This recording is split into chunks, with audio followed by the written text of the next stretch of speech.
damn, we're actually at the end of 2023.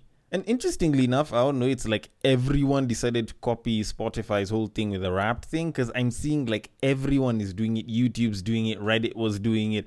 So at this rate, I feel like it's only right to give a couple of highlights for the year as well. But all in all, this episode is going to be filled with tips. Not the ones that some of you like, although, there are some tips for the men, at least in terms of dating, some tips for the women in terms of securing a partner for marriage, and some makeout tips that can actually benefit both genders. Because some of y'all don't know how to do that shit, and it's costing you good partners. So I might as well help you that one as well. But all in all, before I can get to any of that, I want to start things off by addressing the one thing that's been taking over social media for the past 1, 2, maybe 3 months, which is sexual assault and abuse allegations. Now, the latest victim of this is none other than Vin Diesel, who was recently sued for sexual assault by his former assistant, who alleged that he grabbed her tits and groped her during an incident in his hotel suite during the filming of Fast 5. Now, I don't know if it's just me, but I honestly think that this should be more like attempted incest, because I thought this guy was all about family. Or alternatively, how about we just sing Sweet Home Alabama? Because, family, right? The royal penis is clean, Your Highness. Now, if you want to know that this shit gets even wilder than that, like, the original story was a sexual assault case, but now, a couple of days later, the story is actually going on further, and it's stating that in the lawsuit, the ex-assistant claims that he masturbated in front of her in her hotel room in 2010. Like, I don't even know where to start with this entire thing, because there's definitely the article itself to read and a bit to unpack. But in the meantime, the one common denominator here is family. So, for the sake of that, let's have Sweet Home Alabama playing in the background as we read the entire article. So, former assistant Astra Jonasson has filed a lawsuit in Los Angeles accusing actor Vin Diesel of sexual battery during her employment in 2010. The lawsuit alleges that Diesel assaulted Jonasson in a hotel suite in Atlanta, forcing himself onto her and groping her breasts, then proceeding to masturbate in front of her. Jonasson claims she was fired hours later by Diesel's sister Samantha Vincent, who is the president of his One Race Productions. Jonasson is suing Diesel and his company for creating a hostile work environment, negligent supervision, and wrongful termination. Diesel's attorney denies the allegations, stating that there is clear evidence refuting the claims. End quote. Okay, I actually want the music to continue because this is a family matter, because, Vin Diesel doesn't have friends, he has family. And he likes to live a quarter mile at a time, except in this particular case where, he decided to live a quarter mile, some breasts and a nut at a time. Which, however which way you want to say it, does not sound family friendly. I don't know if this story is true. I don't know if it's false. There have been a lot of celebrities that have been accused of some version of sexual assault or abuse. But in Vin Diesel's case, if I was to try and offer any defense, if all of this turns out to be true, maybe he was just trying to show her his family. And, since he believes in a quarter mile at a time, maybe he believes in showing his quarter pounder, aka his meat at a time. And, also probably showing his nut, which is like moving at a quarter inch at a time.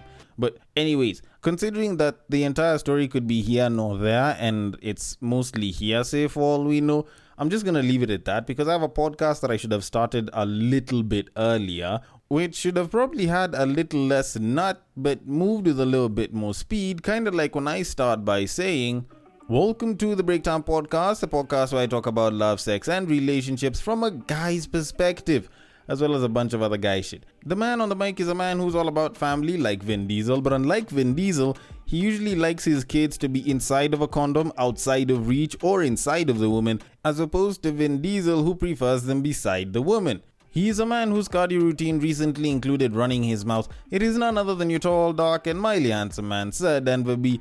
This is the final episode of the year, and I honestly do not know what to feel about it, but grateful, to be honest.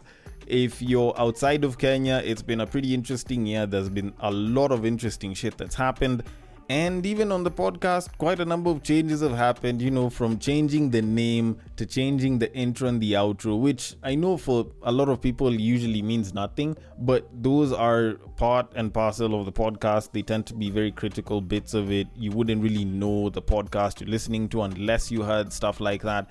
And, all of those are changes that I don't take for granted, especially this whole rebrand, this whole change up. It's definitely something that I'm still trying to get used to. It's definitely something that quite a number of people might be getting used to. And the only thing that we can hope for right now is that 2024 makes this podcast bigger and better, and that we continue pushing and, blessing and prosperity to all of us. But now, the drill is still pretty much the same for the Friday episodes, because I usually like to dive into Twitter so that I can get some of that content. And you can be a contributing part of the making of these episodes by simply sending in the tweets that you'd want us to discuss. And the drill is pretty simple, whether you're on Facebook, IG, or Twitter, and I'll explain that in a second, because it almost sounds like a song and it goes like this. You see that tweet, you like that tweet, you want us to discuss that tweet, you send that tweet. You send it to the DMs of @BagakaTheD, which happens to be my personal Twitter or X handle. On Facebook and on IG, if it happens to be a screenshot, a screen grab, if it ended up on a reel, then the place to send it to is @TheBreaktime_podcast on IG, @TheBreaktime_podcast on Facebook. Either one is okay, and I will take it from there, and I will handle it accordingly. Now, I do want to get into the tweets real quick, because there's quite a bit that needs to be spoken about in the tweets, and some of them are a little bit long. But before I can get to that, I wanted us to discuss some of the bigger things that have happened this year, because this has been a particularly interesting year for people that discuss relationships, for people that discuss issues affecting society and people and shit. And, there's quite a number of things that have been particularly unique to this year. There's definitely been some things that feel like a resurgence, if anything. And also along with it, I feel like we got the comeback of the theme in terms of topics for the year. And I'll get to it in a second. Now, in terms of the more unique things that happened this year, we can start from somewhere around the beginning of the year, when Achraf Hakimi was having the divorce with his wife. It became such a big viral thing for a lot of guys, because for the first time, it was almost public knowledge that this babe now had to split half of her shit with him. Like, that was a particularly interesting time. For the very first time, I saw a lot of women publicly talking about getting a prenup as a result, which was pretty interesting to see, because to be very honest, whenever people are talking about getting a prenup, it's usually the guys that are talking about getting one, and the women who are like, don't you trust your woman? Aren't you anticipating the end of the marriage? Why don't you want to make that bet as though you don't trust your woman? Is it that you don't trust your woman? Now, they were the ones who kind of flipped the tables, and they were like, we are thinking about prenup so that, we can secure ourselves and we make sure that we don't get into such situations, which was pretty interesting to say the least.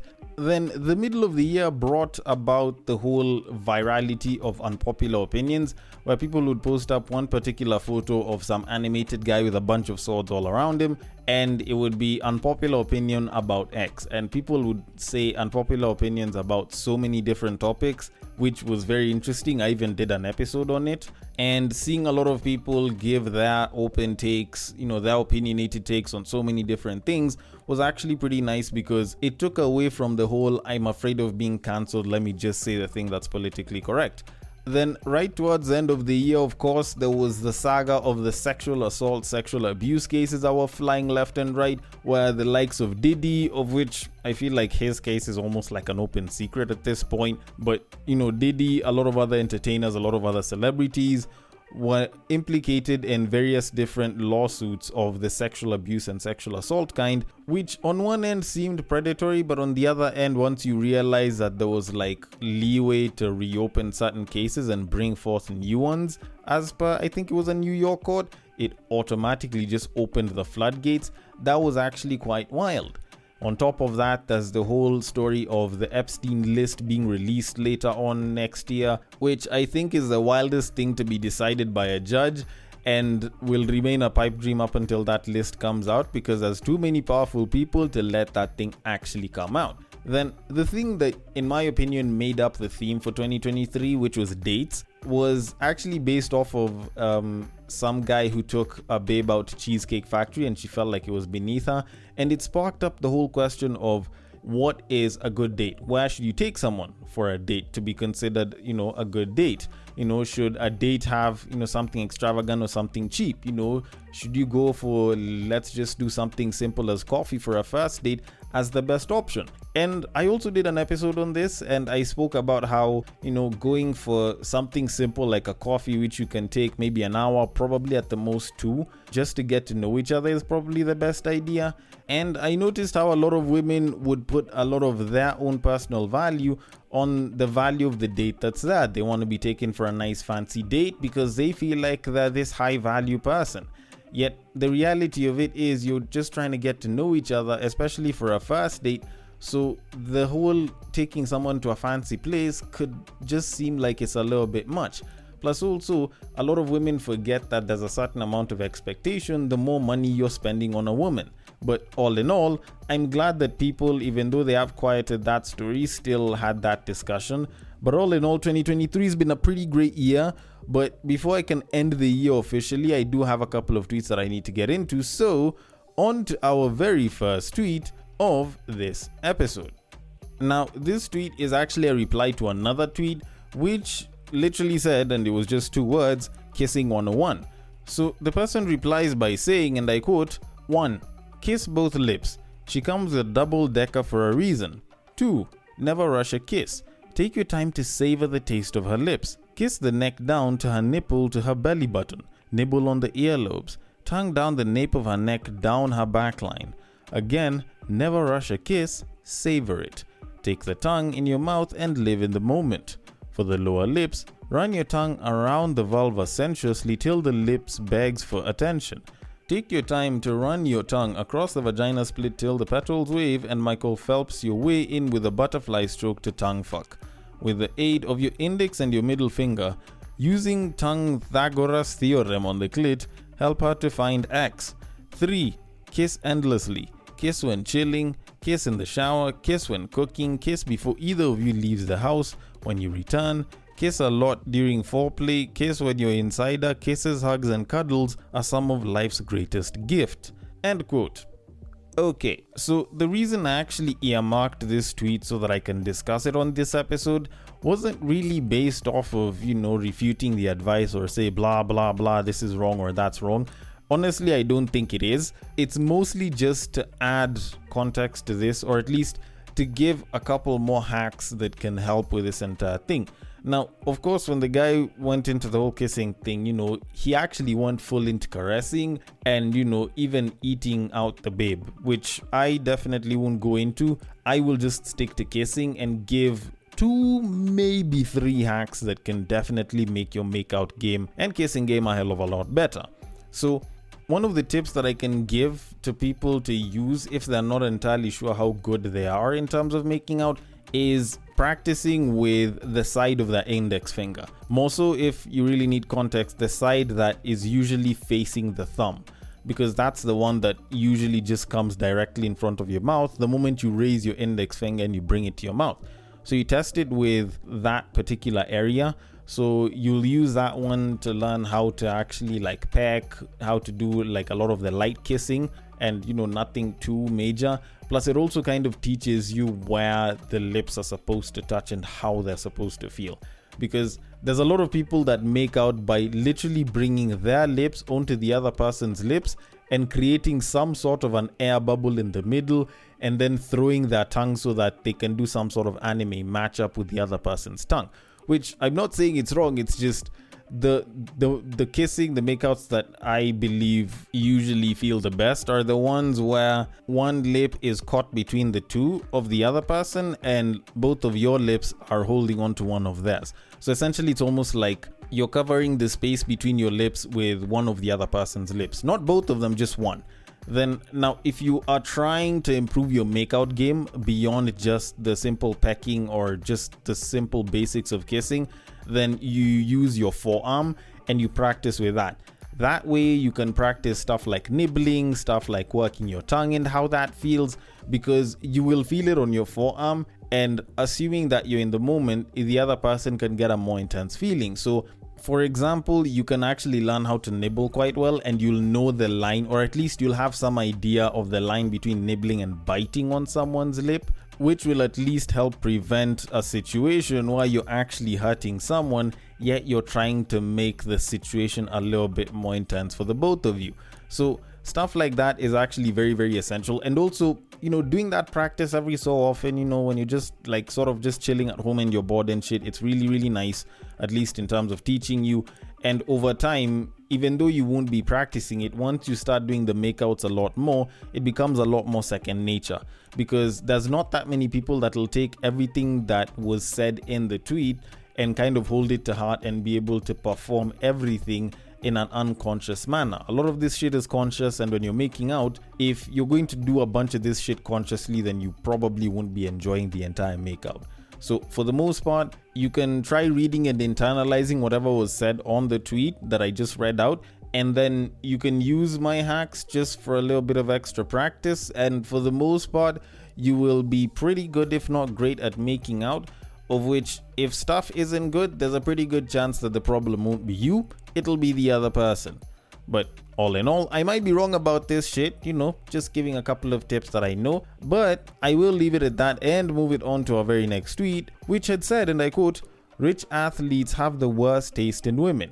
No brain surgeons, no politicians, no dentists, no CEOs, no professors, no engineers. Just Instagram models. LOL." End quote. Now, I can get where dude is coming from with his whole breakdown of, these guys don't go for actual good professional career women, they just go for these Instagram baddies. But to be honest, I kind of understand where these athletes are coming from. Just not because I've done anything with them, it's just if you think about their lifestyle and their lives and how they live, then this is kind of like their best option. Because think about it. These guys are mostly training and chilling at home. All right. So if they're going for a party that's been organized by one of their teammates and shit, let's say that they're friends, like these guys are going to call up a couple of babes to be at the party. Do you know the people that they're going to call up? These Instagram baddies, as well as a couple of other models. Then you think about it, when these guys are scrolling through IG and they're just chilling at home, are they looking at CEOs, engineers, dentists, doctors, and surgeons? No. They're looking at these Instagram baddies. And when they have money like this, the people that will try and reach out to them and try to appeal to them a hell of a lot more with their fake asses, fake tits, and even though it's real, particularly just try to get a bag out of these guys, is usually the Instagram baddies, not the dentists, surgeons, nurses, CEOs, engineers, and professors. So are you really going to judge these guys on the quality of women that they find, yet this is mostly the quality that is usually around them? Like, a lot of people actually forget that whenever it comes to finding a partner, whenever it comes to dating someone, a lot of people will usually date somewhere close to themselves. And around these athletes is usually a lot of these Instagram baddies. Like, how many times have you found a professional of the engineering CEO or professor type going for some of these yacht parties or going for some of these house parties with these guys? You'll rarely ever find them. And even amongst all the women that will be there, it's probably like maybe 1 in 50, if you're lucky, that'll actually be there. So most of the times these guys are interacting with these Instagram baddies, and that's who they've been interacting with. Like most of these other professionals, not unless if dude is going to look for them on LinkedIn, he probably won't even find them on IG, because they're probably not as active on IG, so they don't have as many followers, and they're not trying to post up their ass. So for the most part, there's nothing that's attracting these guys to the professionals' IG pages.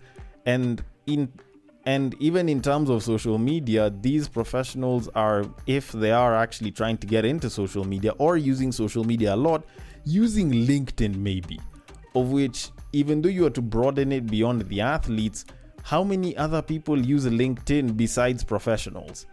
Like, LinkedIn is more or less the corporate professional version of Instagram. So for the most part, like, it's not like you're finding any business owners, company founders, sports celebrities and shit like that.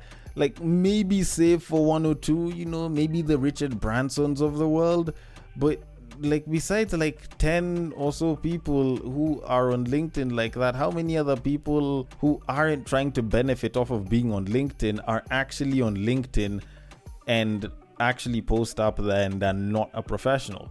Like, there's barely any. So how exactly do you expect these athletes, how exactly do you expect these guys that have just come into fast money to select any better? Like, the pool of women that they have mostly around them is usually these Instagram baddies. So can you really blame them? But all in all, considering that I said that this episode was full of tips, what I can give as a tip to most men, wherever you are in life, regardless of social status and money, the kind of people that you want to interact with, the kind of people that you want to date, go out and find exactly where they chill at and go and spend more time there. It just makes it easier for you, because these athletes are going for these Instagram hoes and these Instagram baddies because those are the babes that are around when they go for these house parties. If they went for corporate events, they'd probably find these CEOs, these professors, and these entrepreneurs and dentists and surgeons and shit. Like, if they did more of those events, they'd probably interact with more of them, and they wouldn't all be bagging the same Instagram baddies and getting them pregnant. So figure out the kind of woman that you want to be with, then look for the places she's most likely to frequent at, and go and spend as much time there as possible. I guarantee you will most likely find one of those babes there, and stuff should actually work out pretty okay for you if you play your cards right. But then again, I might be wrong about this shit, so I'll just leave it at that and move it on to our very final tweet of the year. So it says, and I quote, "I cornered a couple of male friends to actually tell me the reason and circumstances that led to their cohabitation or marriage. I discovered men marry for the most quote-unquote stupid but important reasons. Here are some. Obviously, the most common is she got pregnant, so they rushed everything before the tummy became visible. Another common one, she increased her visit period from weekends to weeks, then months, then years. This particular friend actually told me they never even discussed his girlfriend's house. It just vanished. A strange one. This guy got so broke, he started sharing everything with another broke girl in the office. One day, when his house was about to get closed, he carried quote-unquote nguo za kesho, or tomorrow's clothes, to work, and that evening he went and slept at the girl's place. The rest is history. They now have 2 children. Family friends? The parents were family friends, so they would hang out once or twice a year. Later in life, they formed their own family. Cleaning dishes? I don't know if this is offensive, but this particular friend was seeing 3 women at the same time, and only one of them was cleaning the used dishes before leaving. He found himself so concerned about her, he ended up with her. Better the devil you know. This guy ended up with an ex because whoever he was with hurt him more than his ex, so he just went back. Good food? Her food is pretty good. Packed lunch? She used to share her packed lunch with him. With time, she started carrying 2 packages. With time, she started asking him to send money to purchase supplies. Then, she started alternating cooking places, his house and her house. Now, they stay together. And I'll probably just end quote it here, because the next one is she treats his friends well, which is, pretty self-explanatory. And then, there was a church girl one, and, the last one was the guy saying that he felt ready to take care of someone and, noticed that she was the best available option. Now, the main reason I actually wanted to do this tweet was because I feel like we need to bring back the reality that marriage isn't usually a love fantasy that works out. A lot of times it's just a union between 2 people, of which one of those people was like, you know what, I think I can do life with this person, and the other person was practically just, ready and set up for it. Which is something that I believe a lot of people, more so women, need to hear. Not that, men don't eye marriage as well, but for a lot of guys, you actually realize, especially in cases like this, that a lot of them didn't marry because, this was the love of my life. Ever since the first time I laid eyes on you, I just knew that I wanted to spend the rest of my life with you, or I felt like I could be with no other woman besides you. Nah. That's all bullshit. Like, that probably happens in like maybe 1 in 500 couples or some shit. And I could honestly be lowballing this shit for the most part, but you actually realize that for a lot of guys, they don't marry the woman that they're supposedly in love with, that they feel is the love of their lives. A lot of these guys are choosing to do life and cohabit or marry the woman that they feel they are the most comfortable being with, as evidenced by them spending a lot of time together and spending a lot of time in a space that is probably okay at most things, or at least, the most essential things, particularly depending on gender. Because you kind of look at it, it's not like these guys, save for the people that, decided to marry the babe because they got them pregnant, like it's not like most of these guys were like, oh, I fell in love with this woman. At no point in all of these stories did this guy claim that dude was in love with this woman or had been in love with a particular babe. Nah, like it's the simple things that seem to actually capture a lot of guys, and provided that you're not too much trouble to the dude, like dude can pretty much just stay with you for days, weeks, months, and then eventually years on end. And interestingly enough, we don't really talk about this shit all that much, but interestingly enough, it's not like it's the finest babes with the biggest asses that will usually be the ones that bag dudes and get married the fastest. Like, it's the babes that will have the average look, that are good at a couple of things. They don't have to be great at everything, but they just have to be okay and or good at most things. They usually end up bagging a dude and keeping him. And yet, the secret to it actually isn't all that hard. Which is why I dropped the tips for the women who are interested in getting married. Because in reality, you only need to make sure that you can nail down 3 main things, and then you should be good to go about probably 50, 60, 70% of the way in terms of trying to get yourself that ring.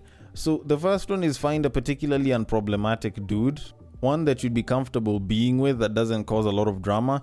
2, find a problem of his and solve it. There's a babe that was cleaning dishes. That's how she managed to back it. There's another one who just cooked really good food. If you stick to the simple shit like this for the most part, you're pretty good to go. And 3, you take that problem solving that you have and use it to integrate yourself into his life. That way, the more indispensable you become, the more that this guy is very comfortable with you, the harder it is for him to drop you. Eventually, after you spent a couple of years with dude will just settle down with you. Like, it's just that simple. Although, then again, I might be wrong about this shit based off of the fact that I have 0 experience in all of this. So I want your thoughts on it. The DMs are open. On X, it is at BagakTheD. On Facebook, it is at The Breaktime Podcast. And on IG, it is at The Breaktime_podcast. Thank you so much for listening all the way till the end of this episode for this year 2023. I wish you the very best of 2024, and I will catch you guys on the next break. But what I believe is that if you put a pastor and a prostitute in one room, one is likely to convert the other.